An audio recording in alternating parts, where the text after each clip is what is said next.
E aí, bora para o nosso último bate-papo de hoje? Tem muita coisa rolando para a gente poder conversar aqui com você. Então, sabe aquela regrinha do inscreva-se no canal, curta, compartilha, manda para mais pessoas? Pois é, vou nem ficar te enrolando muito com isso, vamos direto para a matéria, eu vou acompanhando as matérias aqui com você e a gente vai bater um papo aqui. Primeiro, vamos falar sobre o esquerdista Gustavo. Dá uma ligadinha nisso aqui. O cara foi para um evento da ONU. Sei nem como que essa figura tinha visto ainda.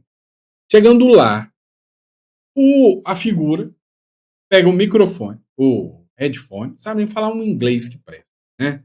E ainda arruma um tradutor que deve ser islâmico, sei lá o que é aquilo, para falar para o exército se rebelar contra o Donald Trump, para que o povo se rebele contra o Donald Trump em socorro do povo palestino. Tá bom, mas a esquerda não encara isso como violação da soberania, não. Tá tudo bem. É a esquerda fazendo? Tá tudo bem. Dá uma olhada nesse trecho aqui. Tiene que ser más grande que el de los Estados Unidos, por eso desde Tem que ser mais grande do que os Estados Unidos, por isso, aquí, desde Nueva York, aqui desde Nova York, né? Ou em Nova York, le pido a todos los soldados repita a todos os soldados del ejército de los Estados Unidos e ao exército dos Estados Unidos no apuntar contra la humanidad sus fusiles. não apontem contra a humanidade os seus fuzis. Agora, fica aí em inglês para vocês. Then I asked from New York, I asked to all the soldiers of the USA Army, those Para todos vocês, o exército dos Estados Unidos, repetiu put your tudo. hands against the people, not against the humanity. Não aponte seus fuzis against the people, contra as pessoas. Desobedezcan la orden de Trump. Não obedeçam, desobedeçam a ordem de Trump. Obedezcan la orden de la humanidad. Não obedeçam a ordem de Trump, obedeçam a ordem da humanidade. Disobey the Trump's order. Obey the order of humanity. Yo mismo me arrodillé como cristiano. Eu mesmo estou aqui falando como um cristão. Pois é. E aí vem a publicação aqui, né, do Conexão Política. Estados Unidos revogam visto do presidente da Colômbia após participação em protesto pró-palestino. Tinha que ter prendido esse cara lá, né? Mas vamos lá. O governo dos Estados Unidos anunciou nesta sexta-feira a revogação do visto do presidente da Colômbia, Gustavo Petro. A medida foi anunciada pelo Departamento de Estado após o líder colombiano articular um ato pró-palestino em Nova York, no qual pediu a militares americanos para desobedecer às ordens do presidente Donald Trump. Se isso não é uma ameaça aos Estados Unidos, né, não sei mais te dizer o que vai ser. Em vídeos divulgados nas redes sociais, Petro aparece utilizando um megafone durante a manifestação. De Nova York, peço a todos, aos soldados do Exército dos Estados Unidos, que não apontem seus fuzis para a humanidade. Desobedeçam a ordem de Trump. Obedeçam uma ordem da humanidade. Poucas horas depois, o Departamento de Estado publicou uma mensagem no Twitter afirmando que a decisão de revogar o visto foi motivada pelas ações imprudentes e incendiárias do presidente colombiano. Abre aspas. O presidente colombiano estava em uma rua de Nova York. Instou os soldados americanos a desobedecerem ordens e incitarem à violência, declarou a chancelaria americana. Até a madrugada de sábado, nem o gabinete da Colômbia, nem o Ministério das Relações Exteriores se manifestaram sobre o caso. A tensão diplomática se soma às críticas recentes feitas por Petro durante a Assembleia na ONU na terça-feira. Na ocasião, ele acusou Trump de ser cúmplice de genocídio em Gaza e defendeu que os Estados Unidos sejam processados por ataques de mísseis contra barcos de suspeito de tráfico de drogas. Abre aspas. Dizem que era para deter o tráfico de drogas, mas isso é mentira, afirmou o Petro em discurso. Meu irmãozinho, se você aí no Brasil já acha que tá mal, imagina o povo colombiano que também tem um Petro lá, né? Então nós não somos os únicos nesse barco furado da esquerda, não, infelizmente. Mas tem mais gente da esquerda se lascando com essa brincadeirinha. Dá uma olhada nisso aqui, né? Olha só, a matéria do Metrópolis aqui para vocês, vou colocar aqui na tela, né? Mais gente, PT e PSOL, levando cheque nos vistos americanos. Não vai ver o Mickey, ai, ai. O governo aqui dos Estados Unidos revogou o visto da presidente do PSOL, Paula Corradi. A informação foi publicada nesta sexta-feira pela colunista Mônica Bergamo no jornal Folha de São Paulo. A própria Paula confirmou também o fato em suas redes sociais. Segundo a dirigente, ela recebeu um e-mail do consulado americano em São Paulo informando da revogação do visto. Ela enviou documentos tentando reverter a situação, mas o cancelamento do visto foi mantido. Mas pra que ela tentou, gente? Vai visitar lá o imperialismo norte-americano? Faz isso não, moça. Tá? Pode não, lá é tudo malvadão, fica quieto, vai pra Cuba, vai pra Venezuela. Pra que ir pros Estados Unidos? Tem a Coreia do Norte, tem muito lugar bom, comunista e socialista para visitar, fica querendo ir, ainda tentando reverter a situação lá na Coreia do Norte. Isso não, moço, vai não, né? Não vai lá. Vai lá para aquele povo malvadão dos Estados Unidos, não. Paula é presidente do PSOL, Partido Socialismo e Liberdade, apoiadora do governo Lula e costuma fazer críticas ao governo Trump em suas redes sociais. Ao jornal Folha de São Paulo, Paula Corradi disse acreditar que seu visto foi revogado por questões políticas. Ela se junta a uma lista de autoridades e outras figuras públicas brasileiras. Eu senti o sarcasmo aqui. Uma lista de autoridades. Quem sentiu aí? O repórter foi sacana, hein? Sancionadas pelo governo americano com a perda do visto, incluindo aí vários ministros do Supremo Tribunal Federal. O governo aqui dos Estados Unidos não comenta a situação do visto de indivíduos específicos. Bem feito. Você acha que eu achei ruim? Não. Ela também não deveria achar ruim, né? Afinal, certo aqui é ela assumir, né, que ela não gosta dos Estados Unidos e agradecer o Trump. Ora, bolas. Assim, ela não precisa ir mais lá. Se algum dia alguém mandar ela ir nos Estados Unidos por alguma ação de serviço, ela vai falar, não, lá eu não posso. Então, eu já tenho minha desculpa aqui. Pois é, pessoal. Relator da anistia sobre isenção do IR, Lula quer dar mixaria. Isso não é novidade para ninguém, né? O Paulinho da Força questionou aqui, né? Porque ele é relator do processo da anistia, também relator do processo do IR. Então ele quer desvincular os dois. O relator do processo que concede anistia a condenados pelos atos do 8 de janeiro, o deputado Paulinho da Força, divulgou um vídeo nas redes sociais defendendo a ampliação da faixa de isenção do imposto de renda para R$ 7 mil mensais. A fala do parlamentar ocorre após ele ter sugerido que a proposta do governo sobre IR poderia não avançar, caso o projeto de anistia não fosse aprovado, ou seja, vinculando um ao outro, né? A vinculação, contudo, foi desaprovada pelo presidente da Câmara, Hugo Mota, que afastou qualquer relação entre as duas matérias. Ora, bom, é o seguinte, Paulinho da Força falou o seguinte, olha, a base do Centrão e o bolsonarismo está pedindo o projeto da anistia. Se ele não for aprovado, eles também não vão votar o IR. Ele ouviu isso da boca da oposição. Aí o Mota fala, não, mas agora tem nada a ver com a outra. Tem a ver sim, né? Tem a ver sim. No vídeo, o Paulinho, e como eu disse para vocês, o Paulinho da Força está tentando aprovar o projeto da dosimetria nesse meio termo. O governo Lula não quer dar nenhum, quer todo mundo morrendo lá na cadeia. A oposição quer anistia ampla, geral e restrita. Ele construiu um meio termo que o STF deixou. Temos que ser muito claro para isso.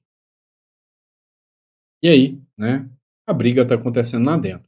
No vídeo, Paulinho afirma que apresentou emenda ao projeto enviado pelo governo federal que prevê isenção do IR para rendimentos de até 5 mil. O parlamentar defendeu ampliar o limite para 7 mil e criticou o presidente Lula, a quem acusou de propor uma mixaria e de não ter coragem de cobrar impostos dos poderosos. Ah, credo. Aquela velha discurso, né, do esquerdismo, né? Gente, agora o jogo vai mudar. O povo está pedindo justiça e é isso que eu estou fazendo. Eu quero falar com você hoje sobre o imposto de renda. Você sabe que eu sou metalúrgico, paguei imposto de renda a vida inteira e lutei muito contra o imposto de renda. Por isso, estou fazendo uma proposta para melhorar a vida das pessoas. Sacana, né? Ai, gente, me dá ranço essa turma da esquerda, né? Essa turma da Left People. Não é só eu que estou com ranço. Eduardo Bolsonaro também fez um vídeo onde ele também está bem pistola, né, que essa turma da esquerda. E aí nesse vídeo aqui, que foi publicado pelo Gil Diniz, ele fala o seguinte, o Eduardo Bolsonaro explodiu num vídeo. O que aconteceu? Vamos assistir aqui. Dá uma olhada nesse vídeo do Eduardo Bolsonaro. Eduardo Bolsonaro explodiu em live. Eduardo Bolsonaro alerta sobre anistia, fake e possíveis novas sanções de Trump. Acompanha. Agora, se querem dizer que o Eduardo Bolsonaro está melando o acordo do Congresso. É claro. É errado. É injusto. O requerimento de urgência foi votado para anistia, não foi votado para dosimetria. Por que estão consultando atores que não honraram a sua palavra no passado para serem fiadores de acordos futuros? Ou dizer o que pretende se fazer no futuro, pretende se votar no Congresso Nacional? Então, meus caros, eu acho que não está difícil de entender o que está acontecendo. Eduardo, podemos esperar novas sanções? Tem que perguntar para o Trump. Agora, vamos fazer o exercício mental do Eduardo Bolsonaro? Vamos se colocar no lugar das pessoas? Imagine que você é o Trump agora. Você falou N vezes nas redes sociais, no caso do Jair Bolsonaro, e a perseguição a seus familiares e seus apoiadores. Você, no passado, sofreu com isso. Pediram 300 anos de cadeia para você, mas você conseguiu ser eleito presidente dos Estados Unidos, então não foi para a cadeia. Aí no Brasil estão falando que não vão repetir o erro americano de permitir que Bolsonaro saia presidente. Aceleraram o processo. Mensalão demorou 7 anos, Bolsonaro, em 2 anos, tempo recorde, está aí já condenado a 27 de cadeia. Adiciona isso, com a cabeça pensando como se fosse o presidente Donald Trump. Adiciona isso o seguinte fator. O Trump está no segundo e último mandato dele. Ele não pode vir à reeleição. Ele deixará de ser presidente em breve. Em breve, daqui a 3 anos. Deus quiser. Podendo muito provavelmente eleger o seu sucessor. Você acha que o Trump vai ou não vai sofrer com a lawfare? Porque a lawfare, o ativismo judicial, a perseguição, ela é feita por pessoas inescrupulosas. Pessoas inescrupulosas, quando elas viram juízes e promotores, elas não olham para a lei. Elas olham para o cliente. Vão para cima dele. E aí você acredita, então, que o Trump sancionou o Moraes, sancionou a mulher do Moraes e agora vai voltar para casa? Qual vitória o Trump tem a apresentar se ele parar agora? Entendem como é que o regime brasileiro tem que dar uma resposta concreta que não será traduzida através de promessas futuras, porque todo mundo sabe que vocês não cumprem, vocês não têm palavra. Então, enquanto não vier uma ação real do regime brasileiro, eu acho, humildemente, que não vai acabar bem isso. E a tendência, né, se me perguntarem a minha opinião, é que o calor seguirá forte. Então, pessoal, é que isso aqui me chama muito atenção, mas muita atenção mesmo. Eu já tinha falado nisso, né? Que o Trump, literalmente, ele... Cara, eu tenho que ir por tudo ou nada agora, mas eu não falei não nesse contexto do Brasil, mas no contexto de atuar, né, lá nos Estados Unidos, no último editorial, e impor a Antifa como grupo terrorista. Ele tem que ir para cima da esquerda como o que ele foi, senão ele vai se ferrar, ele vai ser destruído lá nos Estados Unidos, ele vai ser detonado nos Estados Unidos. Ou ele age como o Bukele, ou eles vão matar o Donald Trump. Isso é fato. Já tentaram 2 vezes. Já tentaram. É o que vai acontecer com o Donald Trump se ele sair da presidência, sem deixar a sucessão ali um presidente de direita, né? Já tinha falado sobre isso. Vamos entender um pouquinho mais sobre o que está acontecendo. Vamos ver essa brincadeirinha de criança aqui, né? Dá uma olhada. Bolsonaro quer Tarcísio presidente, Michele Bolsonaro vice. Olha, é tanto assunto desencontrado. Uma hora vem o Metrópolis falando que o Bolsonaro quer o Tarcísio, outra hora outro vem e fala outra coisa, mas a revista Oeste é uma revista que, do ponto de vista do bolsonarismo, ela tem muita credibilidade. Ela, sinceramente, ela tem muita credibilidade porque ela tem valores, né, atinentes ao próprio público bolsonarista. Olha só o que diz a matéria aqui. O ex-presidente Jair Bolsonaro indicou o governador de São Paulo, Tarcísio de Freitas, como seu candidato à presidência em 2026. A ex-primeira-dama, Michele Bolsonaro, deve ser a vice. Não tem nada oficial quanto a isso aqui. Mas isso aqui, para mim, ou vice-versa. Ou a Michelle como presidente e um vice, né? Pode ser o Ratinho, que pode ser alguém mais alinhado ao centro, ou tá tudo bem. Isso aqui até que dá para encarar. A Michelle como vice e o Tarcísio como candidato. Não vai surgir uma meia alternativa se não vier alguém alinhado ao Bolsonaro. Bolsonaro é a maior liderança política. Não adianta. A escolha pela dupla ocorreu na semana passada em uma conversa do ex-chefe do Executivo com o deputado federal Sóstenes Cavalcante, que é o líder do PL. Então, foi o Sóstenes Cavalcante que deu essa decisão. Só que tem uma outra matéria do Metrópolis dizendo que o Tarcísio desistiu e que segunda-feira ele só vai lá para anunciar para o Bolsonaro, não quer ser candidato mais. Né? Ainda mais depois de embates com o Eduardo Bolsonaro. Só que não sei o que o Eduardo Bolsonaro vai dar de retorno, né? O que ele vai falar sobre, literalmente, Michelle como vice, né? Isso não era algo que tinha sido aventado ainda. Tarcísio também é o nome preferido do PP, do União Brasil e do Republicanos, tradicionalmente ligados ao Centrão. Contudo, o governador de São Paulo segue irredutível em aceitar o convite. Ele acredita que a reeleição ao Palácio dos Bandeirantes é certa e lhe daria condições de concluir obras importantes no Estado. Então, segundo aqui, né, a Revista Oeste, que é um jornal bem conceituado, literalmente poderia ser o Tarcísio, o candidato, né, a bênção do Bolsonaro com a Michelle de vice, mas o Tarcísio parece não querer. Agora, o negócio é se o Tarcísio está fazendo com o doce também, né? Se o Tarcísio não está falando, não, eu não quero, porque não quer a Michelle junto. Não sei. Cara, ninguém sabe, tá uma incógnita e ninguém sabe ainda, até o Bolsonaro, sabe, até ter uma certeza. E o que o sistema queria era que viesse da boca dos outros. O Bolsonaro não pode falar. O Bolsonaro não pode abrir a boca. O Bolsonaro não pode expor quem vai ser o candidato. O Bolsonaro não vai fazer. Ninguém vai ouvir da boca do Bolsonaro, olha, o meu candidato é fulano. O cara que pega um áudio do Bolsonaro, vamos lá, o Tarcísio vai lá visitar ele, pega um áudio do Bolsonaro, sai na rua e fala, ó, aqui, ó, o Bolsonaro falou que é eu. Aí pega o vídeo do Bolsonaro, o Bolsonaro fala, é o Tarcísio de Freitas. O Tarcísio vai preso. Então, eles neutralizaram, olha que jogada, eles neutralizaram a hipótese do Bolsonaro falar quem vai ser o candidato. Então, por hora, o Silas Malafaia, no evento de 7 de setembro, tinha dito o seguinte, olha, o negócio é o seguinte, quem tem que falar por Bolsonaro são os herdeiros do Bolsonaro. O Eduardo está aí, a Michelle está aí. É o nome que eles falaram, é o que o Bolsonaro falou, tem que acreditar neles. Se a Michelle chegar e falar, a Michelle, né, no caso, se a Michelle falar, não, o Bolsonaro acabou de anunciar que é fulano. Vai ter que acreditar, é na Michelle.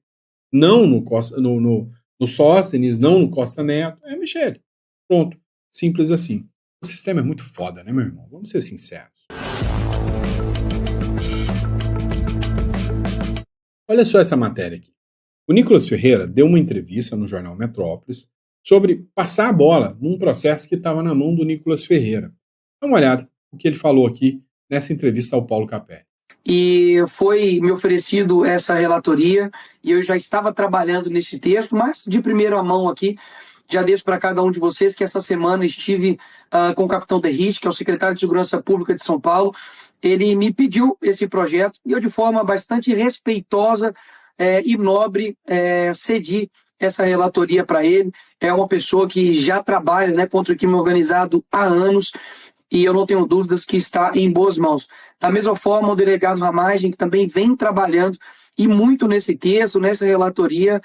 Quero deixar aqui meu agradecimento, né, ao trabalho do deputado federal, o delegado Ramagem, que inclusive hoje, né, sofre uma grande perseguição por parte do STF, e é também um parlamentar, né, um delegado aí da Polícia Federal que há muito tempo atuou combatendo o crime organizado. Então, temos um novo relator neste projeto e, obviamente, está aí em boas mãos, uma pessoa que é um exemplo, né, também para a segurança pública, que é o capitão Derrite, e obviamente a gente será favorável, mas agora está na mão dele e ele voltará, né, por um tempo para ser deputado federal, para que a gente já vote no tempo correto e dê prosseguimento a este projeto aí. Nicolas, deixa eu lhe perguntar, o senhor agora acabou de dar uma informação nova que vai passar a relatoria desse projeto para o capitão Derrite, hoje secretário de Segurança Pública do governo Tarcísio de Freitas. O senhor chegou a sofrer ameaças quando teve o assassinato de Charlie Kirk lá nos Estados Unidos, teve também na internet pessoas que fizeram ali ameaças ao senhor. Essa iniciativa sua de passar o projeto de lei, a relatoria desse PL para Derrite, envolve também a sua segurança pessoal? O capitão Derrite conversou comigo, em primeiro momento, de fato, solicitando, né, esse projeto, mas é claro que houve também um contexto, não somente, né, de ameaças que já estavam vindo anteriormente, como também da estrutura, né, de segurança que hoje, como eu, deputado, tenho e ele tem como secretário de Segurança Pública do Estado de São Paulo, né, polícias ali ao seu dispor, tanto de inteligência quanto também de combate, que é uma estrutura completamente diferente que eu tenho hoje. Então, basicamente, juntou ambas as questões.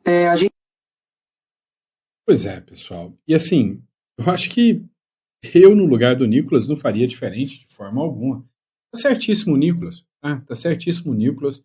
Hoje o crime organizado, hoje, né, a força do crime organizado é gigantesco. O Nicolas, cara, eu não queria estar no lugar do Nicolas. Assim, eu hoje sou uma figura que fala, né? Cara, Santos, você é um influenciador? Não. Você é o quê? Eu sou um cara que tem uma vida comum e que resolveu vir aqui abrir a boca e bater papo com vocês.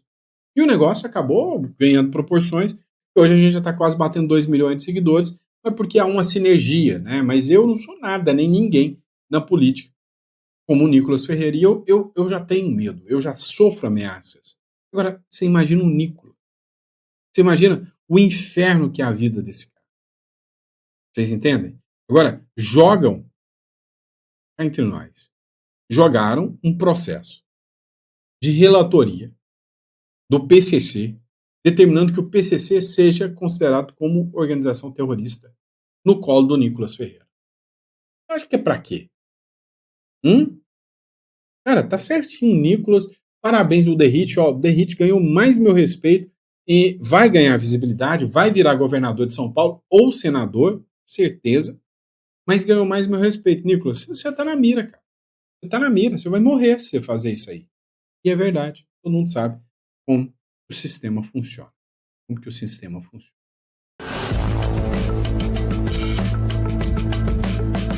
Vem cá, você sabe que no Goiás, lá no meu Goiás, né? Que saudade de Goiás. Lá no meu Goiás é uma terra onde o petista não se cria muito, né? Esquerdista não se cria tanto.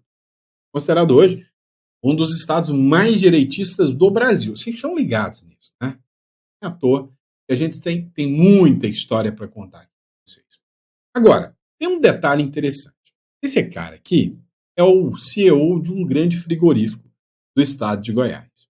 Ele colocou, né, no frigorífico lá, aqui esquerdista não é bem-vindo. E aí começou aquela história contra ele, porque não pode discriminar em questão da razão política. Eu falei, não. Não disse que é proibido, eu disse que vocês não são bem-vindos. Mas não que não é proibido. E cá entre nós, para um comerciante fazer isso, eu tô cagando para vocês, eu não quero que esquerdista venha cá comprar.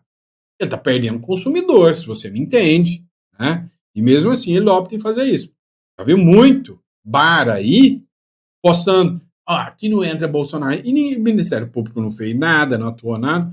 Agora o cara virou alvo do Ministério Público, e aí, né, ele postou um vídeo, pistola da vida, essa matéria do Metrópolis, tá? Do frigorífico Goiás, postou um vídeo pistola com um deputado de Goiás. Dá uma olhada. Bom dia, pessoal. Eu sou o Leandro, da Rede Frigorífico Goiás. Eu estou aqui agora fazendo um desabafo. Tem um deputado aqui, um deputado estadual, Mário Rubem. O cara fica denunciando Ministério Público, Vigilância Sanitária, PROCON, já me processou. Deixa eu te falar um negócio, Mário. Você é um vagabundo socialista, rapaz. Você é acostumado a mexer com esses vagabundos de auxílio prisão, auxílio gás, auxílio puta que pariu, auxílio vagabundo, rapaz. Você é uma vergonha pro estado de Goiás, seu deputado. Eu quero encontrar com você nos tribunais, seu marginal. Deixa quem trabalha em paz, rapaz. Quem sustenta esse Estado aqui é nós que trabalha. Não é esses vagabundos que você apoia, não, rapaz. E petista aqui não é proibido de entrar no frigorífico Goiás, não. Não é bem-vindo entrar aqui. Isso não significa que é proibido entrar aqui, seu vagabundo. Pois é. Rapaz, o clima esquentou, né? O clima esquentou.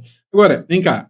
Quem aí acha que o frigorífico Goiás agora vai tomar uma multinha milionária? Quem aí acha que o frigorífico Goiás vai ser perseguido? Quem aí não acha que o frigorífico Goiás agora vai ser autuado, vão caçar ele? Ó, eu não dou até amanhã para achar algum escândalo. Ah, fulano tinha imóveis comprados em dinheiro vivo, que não sei o quê. É assim que funciona a regra. O Brasil se tornou essa patifaria. Tô errado? Tô mentindo? Tô mentindo ou não? Não tô. Então, assim, se for um cara de esquerda falando, ó, se for um cara de esquerda que colocar uma plaquinha na porta do seu açougue, né? Se bem que não tem muito empresário que é de esquerda, né? Não entendo. Mas se tiver algum cara que tem um comérciozinho que coloca lá, matem os bolsonaristas, olha, não pode pôr assim, coloca só, batam neles e tá tudo bem. Agora, se um cara falar, ó, petista não é bem-vindo, beleza, vem Ministério Público, vem perseguição, daqui a pouco o cara vai se lascar. É o que virou a República do Canil, né? É o que virou a República das Bananas aqui.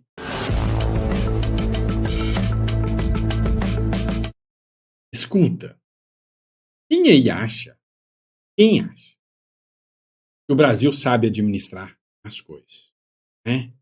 Eu não. Vamos ter crise muito grande no FGTS, diz presidente da Caixa. O Carlos Vieira afirma que concorrência com outros fatores que absorvem recursos do fundo tende a comprometer a sua sustentabilidade. O presidente da Caixa Econômica Federal, Carlos Vieira, disse nesta quinta-feira que o modelo de financiamento imobiliário baseado essencialmente no Fundo de Garantia de Tempo de Serviço precisa ser revisto. Segundo ele, o fundo tende a enfrentar uma grande crise, uma vez que a concorrência com outros fatores que absorvem esses recursos tende a comprometê-lo. Acho que muita gente precisa rediscutir isso. Essa altura de funding, na forma que existe, como o FGTS. Vamos ter uma crise muito grande do FGTS, afirmou durante o Rio Construção Summit na capital fluminense. Ou seja, resumindo, né, vamos ter um problemão com relação ao FGTS. Dá uma olhada nesse vídeo aqui, tratando sobre esse tema do FGTS também. Alerta máximo dado pelo presidente da Caixa Econômica Federal. Ele diz, pessoal, que vamos ter uma crise muito grande no FGTS. Isso afeta milhões de brasileiros, inclusive você que tem carteira assinada, tá? O FGTS, pessoal, é aquele fundo onde todo mês o patrão deposita 8% do seu dinheiro. Esse dinheiro ele financia habitação, obras de infraestrutura, crédito para construção civil. Se esse fundo, pessoal, entrar em crise, o país inteiro vai sentir. E o alerta do presidente da Caixa foi muito direto, né? Dizendo que o modelo atual de financiamento não aguenta. Falou que o maior problema hoje são esses juros altíssimos de 15% ao ano, que vai acabar travando o crédito. E realmente é um crédito muito caro para o Brasil. E criticou também as propostas de tributar a LCI, que são pouco incentivadas para quem quer realmente financiar o setor imobiliário. Ou seja, pessoal, estamos cortando o oxigênio de um sistema que já está sob grande pressão. Esse governo não para de criar impostos e nos sufocar todos os dias. E se essa crise se confirmar, teremos menos financiamento imobiliário, menos obras e mais desemprego no setor da construção. E o pior, o dinheiro do trabalhador pode render ainda menos do que já está rendendo hoje. Enfim, gente, quer entender como proteger o seu patrimônio diante dessa bomba relógio? Curta e compartilhe esse vídeo e me siga para receber mais análises completas sobre como preparar para uma possível crise. E não esqueça, dolarize seus investimentos enquanto vocês ainda podem fazer isso. Com toda certeza, tá? Eu não tenho o nome, tá, desse perfil aqui, então não sei quem é, tá? Me chegou o vídeo aqui, tá? Mas assim, enfim, é isso que se tornou o bendito do Brasil, né, meu irmão? É isso aí que se tornou.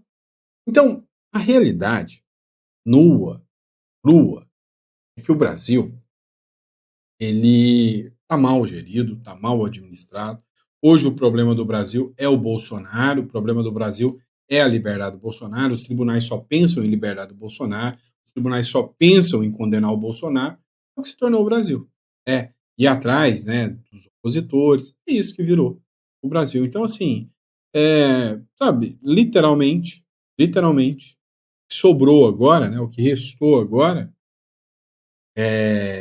sobre o Brasil, esperar para ver o que vai acontecer até 2026, ou se a lei Magnífica vai dar algum resultado, porque na economia a gente está indo de mal a pior. Eu estou dolarizando todos os meus rendimentos. Estou dolarizando, não acredito mais no Brasil.